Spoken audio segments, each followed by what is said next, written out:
नमस्ते। चलिए आज इलेक्ट्रिक चार्जेस एंड फील्ड्स का एक बहुत ही इंपॉर्टेंट टॉपिक कंडक्टर्स और इंसुलेटर्स को आराम से समझते हैं। ये फिजिक्स का एक ऐसा कॉन्सेप्ट है जिसको हम इतने सिंपल तरीके से समझेंगे कि ये हमेशा के लिए याद हो जाएगा और हाँ, एग्जाम के लिए भी एकदम सॉलिड हो जाएगा। तो चलिए फटाफट देख लेते हैं कि आज हम क्या क्या करने वाले हैं। हम शुरुआत करेंगे एक रोजमर्रा के सवाल से, फिर एक मजेदार हाईवे वर्सेस गली की कहानी से कॉन्सेप्ट को समझेंगे। उसके बाद हम एनसीईआरटी की एग्जैक्ट डेफिनेशन देखेंगे, कॉन्सेप्ट की बिल्डिंग को और मजबूत करेंगे, एग्जाम में होने वाली कॉमन मिस्टेक्स से बचेंगे और आखिर में सबको जोड़कर एक क्विक समरी लेंगे। तो शुरू करते हैं अपने पहले सेक्शन से, एक ऐसे सवाल के साथ जो आपने कभी ना कभी जरूर सोचा होगा।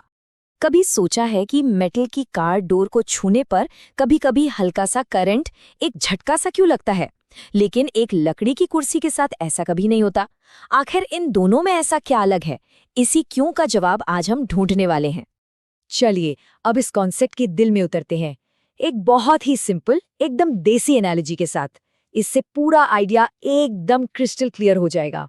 सोचिए, इलेक्ट्रॉन्स गाड़ियों की तरह हैं, तो इस हिसाब से कंडक्टर्स एक खुला डुला 8 लेन हाईवे हैं। यहाँ इलेक्ट्रॉन्स यानी गाड़ियां आराम से फुल स्पीड में इधर से उधर जा सकती हैं, कोई रोक टोक नहीं। और इसके ठीक उल्टा इंसुलेटर्स, वो एक भीड़ से भरी तंग सी गली है। यहाँ इलेक्ट्रॉन्स यानी लोग बिल्कुल फंसे हुए हैं, हिल भी नहीं सकते। बस यही है इनकी पूरी कहानी। अच्छा, अब जब बेसिक आइडिया क्लियर हो गया है तो चलिए देखते हैं कि हमारी टेक्स्ट बुक एनसीईआरटी इसके बारे में क्या कहती है, क्योंकि एग्जाम में तो हमें यही लिखना है। देखिए, ये एनसीईआरटी की एग्जैक्ट वर्डिंग है। कंडक्टर्स वो हैं जो इलेक्ट्रिसिटी को अपने अंदर से आसानी से पास होने देते हैं। क्यों? क्योंकि इनके पास इलेक्ट्रिक चार्जेस यानी कि इलेक्ट्रॉन्स होते हैं जो मटेरियल के अंदर घूमने के लिए कंपैरेटिवली फ्री होते हैं। चलिए इस डेफिनेशन को थोड़ा आसान बनाते हैं।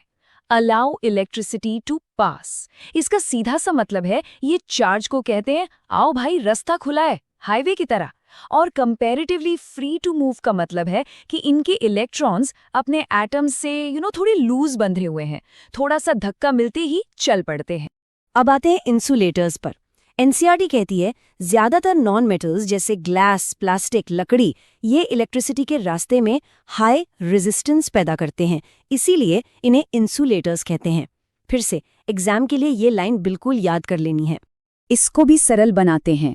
ऑफर हाई रेजिस्टेंस का मतलब है ये चार्ज के फ्लो के आगे दीवार बनकर खड़े हो जाते हैं, उसको रोकते हैं। जैसे उस भीड़ वाली गली में आगे बढ़ना मुश्किल था।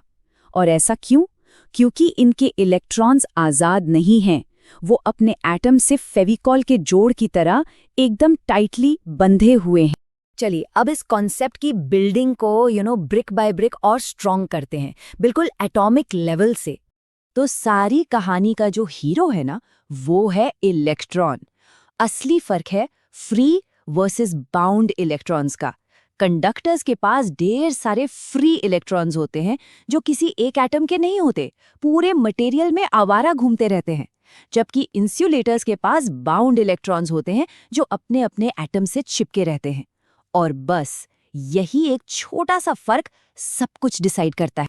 तो अब एक लॉजिकल सवाल आता है कि अगर हम एक कंडक्टर को चार्ज दें और एक इंसुलेटर को चार्ज दें तो होगा क्या? दोनों बिहेव कैसे करेंगे? देखिए, बिल्कुल वैसा ही होता है जैसा हमने सोचा। कंडक्टर को जैसे ही चार्ज मिलता है वो फूप, सारे फ्री इलेक्ट्रॉन्स एक दूसरे से दूर भागते हैं और पल भर में पूरी सरफेस पर फैल जाते हैं। लेकिन इंसुलेटर बेचारा, उसको जहां चार्ज दोगे वो वहीं का वहीं अटका रह जाएगा। क्यों? सिंपल, इलेक्ट्रॉन्स हिल ही नहीं सकते। चलिए एक छोटा सा कॉन्सेप्ट चेक करते हैं। अगर एक मेटल की रॉड को रगड़ते हैं तो वो चार्ज नहीं होती, लेकिन अगर उसी रॉड में एक लकड़ी का हैंडल लगा दें और मेटल के हिस्से को ना छुएं तो वो चार्ज हो जाती है। ऐसा क्यों? सोचिए, सिंपल है। पहले केस में चार्ज मेटल रॉड से होते हुए हमारी बॉडी के थ्रू, जो कि एक कंडक्टर है, जमीन में चला जाता है, लीक हो जाता है। लेकिन जब लकड़ी का हैंडल लगा देते हैं, जो एक इंसुलेटर है, वो चार्ज को लीक होने से रोक लेता है। अब आते हैं उस सेक्शन पर जिसका नाम है साइलेंट किलर्स। ये वो आम गलतफहमियां हैं जिनकी वजह से एग्जाम में चुपके से नंबर कट जाते हैं, तो ध्यान से सुनना। पहली और सबसे कॉमन गलती ये सोचना कि इंसुलेटर्स के पास इलेक्ट्रॉन्स होते ही नहीं हैं, जीरो। ये बिल्कुल गलत है। सच्चाई ये है कि इंसुलेटर्स के पास भी भरपूर इलेक्ट्रॉन्स होते हैं, ढेर सारे। की पॉइंट ये है कि उनके इलेक्ट्रॉन्स टाइटली बाउंड हैं, आजाद नहीं हैं, घूम नहीं सकते। तो इलेक्ट्रॉन्स की कमी नहीं है, उनकी आजादी की कमी है। ये याद रखना। दूसरी गलती, कई लोग सोचते हैं कि कंडक्टर्स चार्ज पैदा करते हैं। ये भी एक गलत कॉन्सेप्ट है। असलियत ये है कि कंडक्टर्स चार्ज बनाते नहीं हैं, वो तो बस एक हाईवे हैं जो पहले से मौजूद चार्ज को आसानी से चलने यानी मूव करने का रास्ता देते हैं। That's it. और अब हम आ गए हैं अपने आखिरी सेक्शन में। यहाँ हम सारी चीज़ों को कनेक्ट करेंगे और जो भी हमने सीखा है उसको जल्दी से रिवाइज करेंगे। तो ये टॉपिक पढ़ना इतना जरूरी क्यों है? क्योंकि इसके बिना आगे के चैप्टर्स समझ नहीं आएंगे। कंडक्टर्स को समझोगे तभी तो अगला चैप्टर इलेक्ट्रिक करंट समझ आएगा। करंट मतलब क्या? चार्ज का फ्लो। और चार्ज फ्लो कहाँ करेगा? हाईवे पे, यानी कंडक्टर्स में। वैसे ही इंसुलेटर्स को समझना आगे कैपेसिटर्स के टॉपिक के लिए इंपॉर्टेंट है, जहां इनका एक स्पेशल नाम होगा, डाइलेक्ट्रिक्स। चलिए लास्ट मिनट रिवीजन के लिए सब कुछ एक साथ देख लेते हैं। नंबर 1, कंडक्टर्स चार्ज को आसानी से फ्लो होने देते हैं, जैसे मेटल्स। नंबर 2, इंसुलेटर्स चार्ज के फ्लो को रोकते हैं, जैसे लकड़ी और प्लास्टिक। नंबर 3, असली फर्क फ्री इलेक्ट्रॉन्स और बाउंड इलेक्ट्रॉन्स का है। और नंबर 4, कंडक्टर पर चार्ज फैल जाता है, इंसुलेटर पर वहीं अटका रहता है। तो अब कार के दरवाजे से लगने वाले शॉक के पीछे का क्यों तो क्लियर हो गया होगा। अब इस कॉन्सेप्ट के बेसिस पर सोचिए, स्टैटिक इलेक्ट्रिसिटी से जुड़ी और कौन सी रोजमर्रा की घटनाएं हैं जिनको कंडक्टर्स और इंसुलेटर्स के इस लॉजिक से समझा जा सकता है। सोचते रहिए, मिलते हैं अगले विश्लेषण में।